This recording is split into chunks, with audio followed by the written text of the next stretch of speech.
네, 함께 좀 읽어보면서 또 이야기 나눠보겠습니다. 고통에서 벗어나는 길이라고 하는 파트인데요. 스스로를 마음과 동일시하는 한, 다시 말해 영적인 의미에서 무의식 상태로 있는 한 고통을 피할 수는 없습니다. 여기에서는 주로 감정적인 고통에 대해서 말하려고 하는데, 감정적인 고통은 신체의 고통과 질병의 주요한 원인입니다. 원한, 증오, 자기연민, 죄의식, 분노, 우울, 질투는 물론이고 심지어 가벼운 조바심마저도 서로 다른 형태의 고통일 뿐입니다. 쾌락이나 감정적 도취는 고통의 씨앗을 품고 있으며 시간이 지나면서 고통의 모습을 드러냅니다. 우리가 그러니까 마음의 병이 들었다. 아니 뭐 신체의 병도 마찬가지인데 사실은 우리가 되게 다 심인성 질환인 거죠. 옛날에 제가 읽었던 어떤 책에는 심지어 내가 길을 걸어가는데 그냥 차가 와서 나를 툭 들이박아도 이건 심인성 질환이다. 내 마음이 불러일으켰다라고까지 해석을 하는데 뭐 거기까지는 조금 뭐 이론이 있겠지만 되게 우리의 몸의 문제, 되게 심인성, 마음에서 불러들이는 거예요. 마음이 원인이 된다는 거예요. 심인성이잖아요, 말 그대로. 마음이 요인이 돼서 원인이 돼서 일어난 신체적인 문제라는 거예요. 병은 마음에서 온다는 거죠. 근데 스스로를 마음과 동일시하는 한, 우리가 계속 여기서 그 말씀을 드렸는데 내 마음이 난 줄 알아. 네. 근데 내 마음은 나의 생각, 나의 느낌, 감정 이런 것들이 뭉쳐진 거지 그게 실제 나냐? 실제 내가 아니라는 거죠. 실제 나라고 할 수 없는 걸 나라고 믿고 있는 거예요. 쥐고 있는 거예요. 강제로. 요즘에 불교에서는 뭐 윤회가 있니 없니 이런 토론하거든요. 윤회가 없다고. 그러니까 불교는 윤회론을 주장하잖아요. 우리가 생로병사를 이렇게 계속 거쳐서 계속 돌고 돌아서 윤회한다. 그러니까 이번 생이 있었으면 전생이 있고 다음 생이 있을 거다 하는 윤회론이 그거는 꼭 불교에서만 주장하는 게 아니라 뭐 인도적 사고, 그 인도 지역 거기 힌두교나 이런 뭐 브라만교나 이런 것 되게 그런 정서가 있는데 사실은 우리 동북아 지역은 그거 없어요. 사후 세계를 그러니까 윤회론 같은 거 안 믿었어요, 동북아시아. 지금도 유교 관점에서는 사람은 죽으면 혼은 하늘로 올라가고 백은 땅으로 꺼져. 그렇잖아요? 그러니까 혼비백산 그러잖아요. 혼은 하늘로 날아가. 사람이 죽으면. 혼은 흩어진다고. 그래서 혼비고, 그러니까 약간 물질적인 육체의 기운 같은 건 백이라고 하는데, 백은 흩어질 산. 흩어지니까 이제 묻어놓는, 땅에 묻는 거, 흩어지지 않게. 그래서 우리가, 명당을 쓴 이유도 그런 거예요. 좋은 명당에 쓰면은 그 기운이 오래 자손들한테 간다. 뭐 이런 식의 재래적인 풍습이 있는 거죠. 근데 도교도 그래요.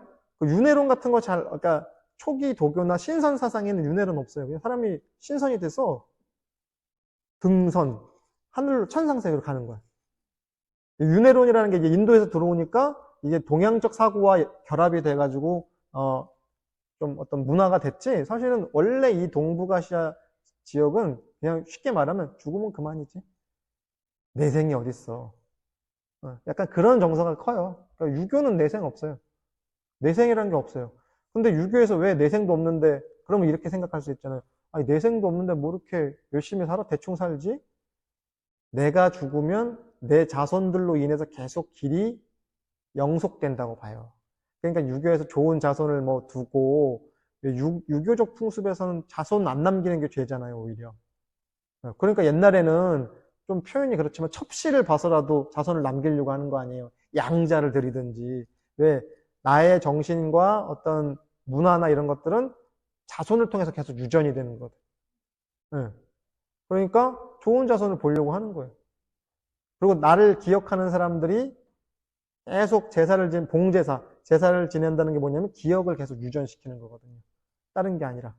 그 조상을 계속 기리고 조상을 계속 상속받는다, 정신적으로. 그러니까 열심히 살아야 돼요. 명예를 드높이고 관직에 들고 벼슬을 하고 이런 게 중요한 거예요. 뭐 아니라고 하는 분들도 있겠지만 그건 그분들 말이 맞습니다. 어쨌든 조금 범위가 벗어났지만 사실은요, 우리 우리는 그 마음, 동일시하는 마음을 내 거라고 생각하니까 사실은 여기서 다양한 부정적인 감정이 있죠. 원한, 증오, 뭐 연민 이런 거를 자기라고 생각하는 거예요. 내가 지금 증오, 미움이 일어났어. 아니죠. 나는 지금 미움이란 감정을 느꼈을 뿐이죠. 미움은 내가 아니라고, 여러분. 그렇죠? 탈동일시하는 거예요. 동일시, 우리 모든 문제의 시작은 동일시하는 거죠. 네. 종교 얘기, 좀 민감한 얘기라서 이건 안 할게요. 지금 민감한 시기니까.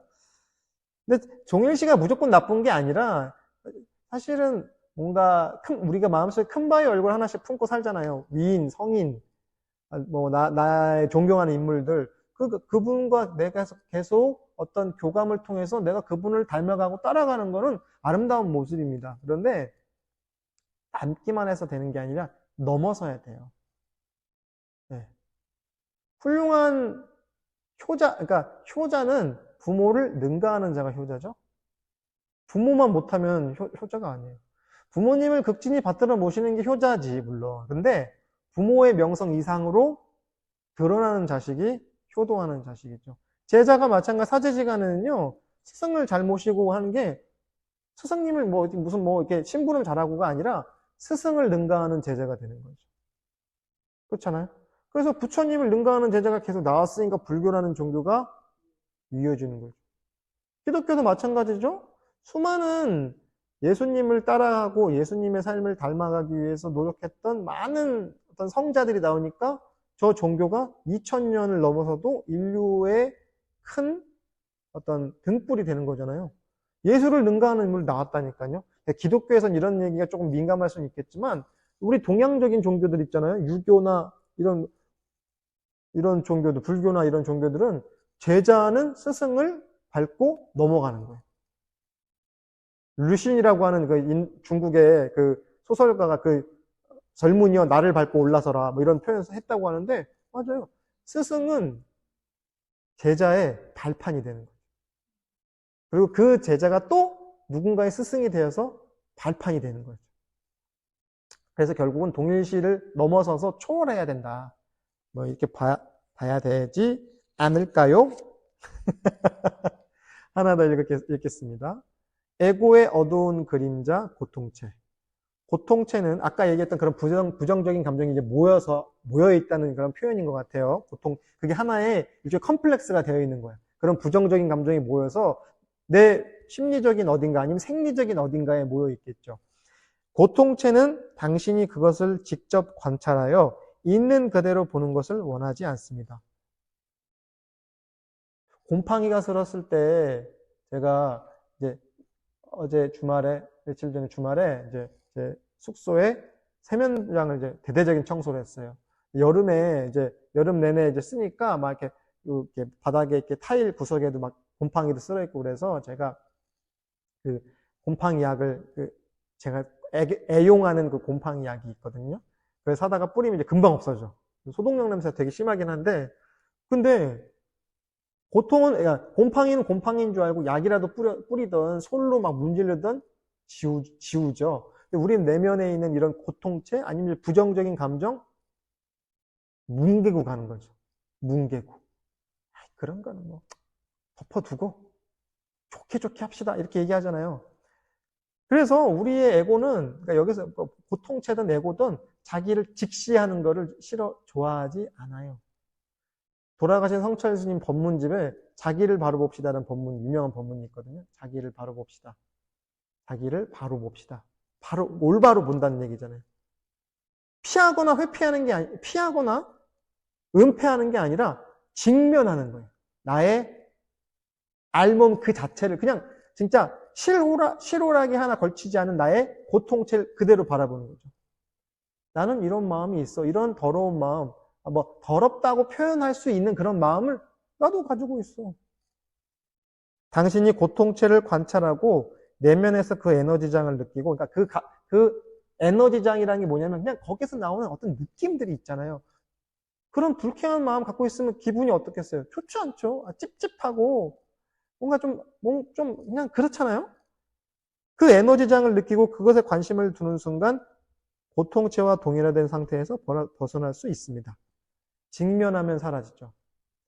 망상인 줄만 알면 저절로 사라진다. 네. 번뇌가 있는 게 아니에요. 제가 지난번에도 말씀을 드렸겠지만요. 내가 통제할 수 없는 건 내 것이 아니에요. 그렇죠? 내가 통제할 수 있는 것, 그러니까 내가 내 마음대로 할 수 있는 것만 내 거예요. 근데요, 여러분, 내가 내 마음대로 할 수 있는 게 몇 개나 돼요?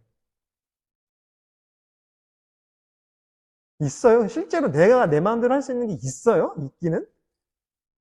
사실은 엄밀히 따지면 내가 내 마음대로 할 수 있는 건 하나도 없어요. 그러니까 뭐예요? 다 내 것이 아니라고요. 내 것이라고 할 수 있는 게 하나도 없다는 거예요. 그래서 무아예요. 나라고 할 만한 게 없다니까요. 여기서 나라고 한다는 게 뭐냐면요. 내 마음대로 할 수 있는 게 뭐가 있냔 말이에요. 실제로 내 이 육신도 내 마음대로 안 되잖아요.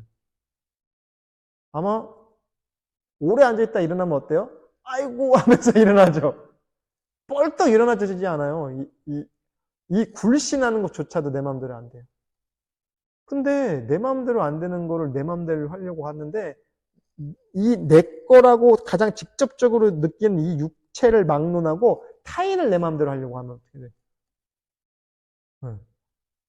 내 거라고 가장 많이 착각하는 것조차도 내 마음대로 안 되는데 내 것이 당연히 아닌 상대방을 어떻게 내 마음대로 합니까?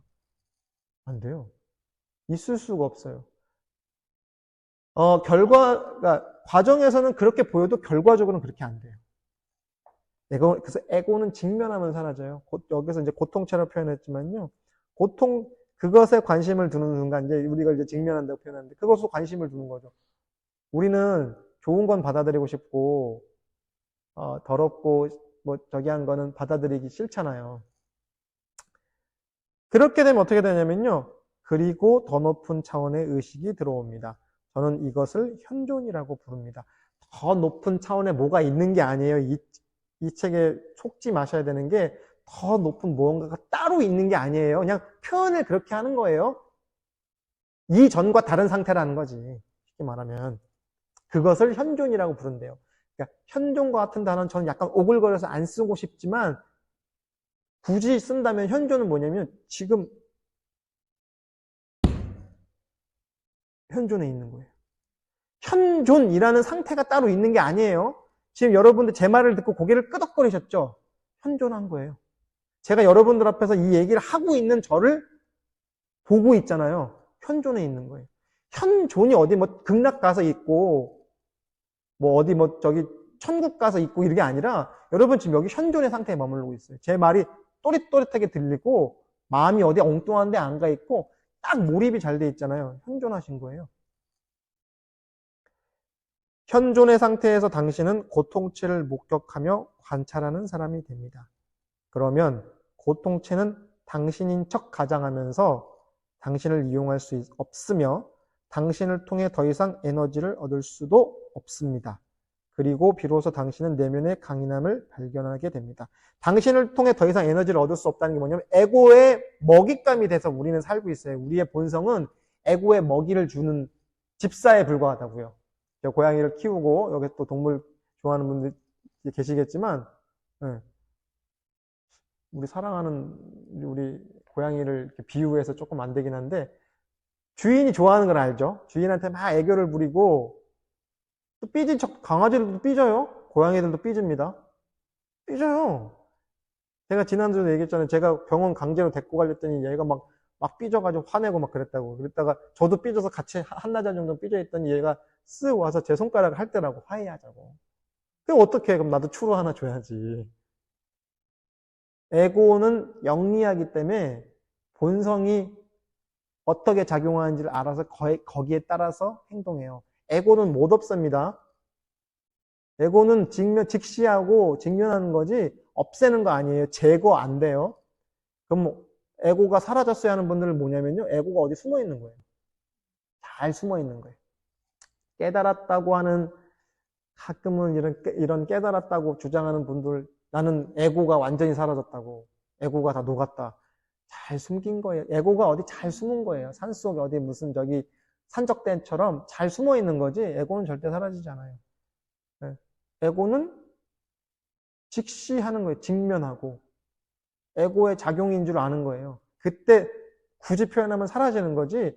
이렇게 앉아있을 때, 나 어디 간 것 같아. 이런 말 누가 하는데? 에고가 하는 거거든. 그렇게 하자. 야, 여기까지만 하자. 그러니까 부처님이 깨달음을 얻은 순간에 그 악마들이 나타나서 계속 부처님을 설득해. 이 정도까지 하면 됐어. 역대 어떤 수행자도 이거보다 더 강한 수행 못 할 거야. 그냥, 자, 고타마, 여기까지만 해. 이렇게 설득을 해요. 그게 누구 얘기예요? 진짜 악마가 하는 얘기가 아니라 내면의 에고가 계속 그렇게 설득하는 거예요. 왜? 깨달아 버린다는 게 뭐예요? 에고를 직시한다는 거거든요. 그러면 그때 사라지는 거거든요, 사실은. 에고가 계속 설득해. 못 깨닫게 하느라고. 이게 심리적인 내용이지, 진짜 어디에 뭐 악마가 있어가지고, 뭐 이렇게 뿅 나타난 게 아니라는 거예요. 심리적인 내용을 드라마틱하게 만든 거죠. 한 장만 더 읽어보겠습니다.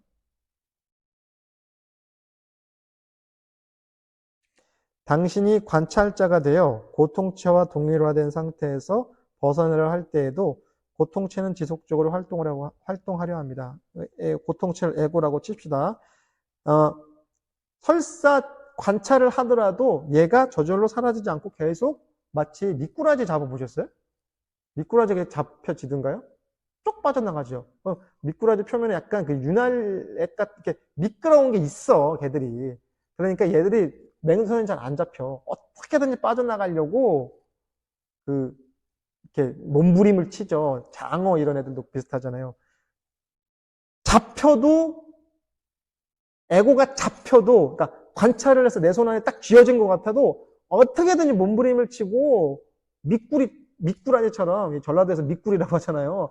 막 몸부림을 쳐서 어떻게든 빠져나가려고 하는 것처럼 우리가 설사 관찰을 해서 쥐었다 하더라도 그 에고는, 고통체는 지속적으로 몸부림치면서 활동한다는 얘기죠. 어떤 속임수를 써서라도 당신과 동일하려고 해요. 네. 그냥 이렇게 살아도 돼. 그냥 이렇게 살아. 태어난 대로, 야, 튀지 말고, 나대지 말고, 생긴 대로 살아. 라고 한쪽에서 계속 얘기해. 내가 왜 여기 앉아서 다리를 이렇게 꿰고 앉아가지고, 왜 이렇게 뭘 하는 거지? 스스로 이렇게 요즘 말로 현타가 오잖아요. 그렇게 만들어요. 그리고 뭐요? 재미없게 만들고. 비록 당신이 자신과 동일시하여 고통체에 힘을 불어넣지 않더라도 그것은 어느 정도의 관성을 가지고 있습니다. 관성이 뭐예요? 습관. 관성대로 살아. 우리는 팔자대로 산다고 하죠. 그게 뭐예요? 정해진 습을 못 벗어나요. 우리가 그 기공이나 태극권에서 쓰는 용어 중에 환골탈태란 용어가 있거든요. 저 사람 환골탈태했다 이런 표현이 원래는 수행 용어예요. 환골.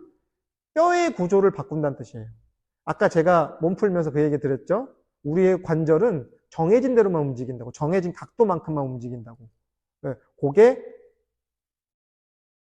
그러니까 굳은 습관, 굳은 관성이에요. 제가 50견 때문에 조금 고생을 했다 그랬죠? 요 팔을 이렇게 드는 동작을 안 하는 거야. 요만큼만 쓴 거야, 요만큼만.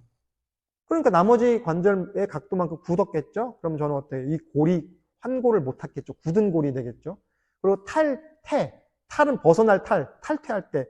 환골 탈퇴가 아니에요. 환골 탈퇴예요. 태가 뭐냐면요. 어머니 태반, 모태할 때 그 태예요. 정해진, 어머니 뱃속에 있으면 아이가 어머니 뱃속에서 안 나오면 그건 문제잖아요.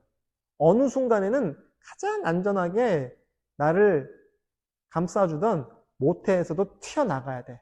그래서 삶으로 뛰어들어야 돼. 그런데 편안하고 안정적이고, 왜? 뭘 먹을 필요도 없잖아. 엄마 뱃속에 있으면 다 공급이 되잖아요. 영양분도. 그렇잖아요? 대소변도 거기서 다 해결한대요. 얼마나 편해. 근데 어느 순간에는 나가야 돼. 탈퇴를 해야 돼요. 우리 인간도 마찬가지예요. 우리 인간이 어느 순간 편안함에서 이 세상 밖으로 뛰쳐나가야 된다고요. 그 얘기예요. 환골탈퇴를 해야 된다는 얘기예요. 그래서 관성에서 벗어나는 게, 업에서 벗어나는 게, 팔자에서 벗어나는 게 성불이라는 거예요. 굴러가던 바퀴가 더 이상 힘을 가하지 않아도 잠시 동안은 계속 앞으로 나가는 것과 마찬가지죠. 관성이 있으니까. 굴러가던 대로 굴러가는데 어느 순간은 그 굴러가던 바퀴가 툭 하고 쓰러져요. 그때 우리 목숨이 끊어지는 순간이겠죠. 이 단계에서는 몸의 여기저기에서 통증과 고통을 느낄 수도 있지만 오래가지는 않을 것입니다. 현재의 순간에 머무세요. 의식적으로 깨어 있으세요. 항상 깨어있는 내면의 보호자가 되어야 합니다. 고통체를 직접 주시하여 그것의 에너지를 느낄 수 있을 정도로 현재의 순간에 있어야 합니다.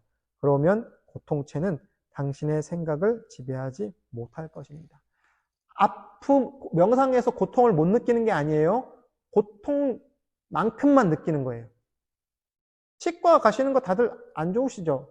치과 가는 걸 즐겨하진 않으시잖아요. 그렇잖아요. 저 지난달에 스케일링 때문에 여기 앞에 치과를 갔는데 너무 겁을 먹고 저도 명상 아무리 해도요. 치과 가려고 하면 무서워요. 기계 소리만 들어도 와, 좀 이렇게 오그라들어. 근데 그때 뭘 나름 자각했냐면요. 생각보다 스케일링이 뭐 그렇게 아픈 건 아닌데 이제 스케일링 하면서 좀 다른 것도 좀 치료를 했거든요. 그 고통보다 너무 많이 고통을 준비하고 있어. 그만큼만 고통받으면 되는데 너무 과하게 고통을 준비하고 있어. 큰일 날 것처럼. 치과에서 어지간하면 사람이 죽습니까? 그렇지 않거든요. 근데 고통의 총량이 1이면요, 한 5 정도 스스로 고통을 계속 불러들이고 있어. 어떡하지? 그럴 것도 없는데 사실은. 제가 지금 필요한 단어도 못 꺼내고 있잖아요. 치과에서 그냥 아플 만큼만 아파하면 돼요. 인생의 고통도 마찬가지죠. 그만큼만 고통스러우면 돼요. 네, 근데 우리는 고통을 계속 부풀려.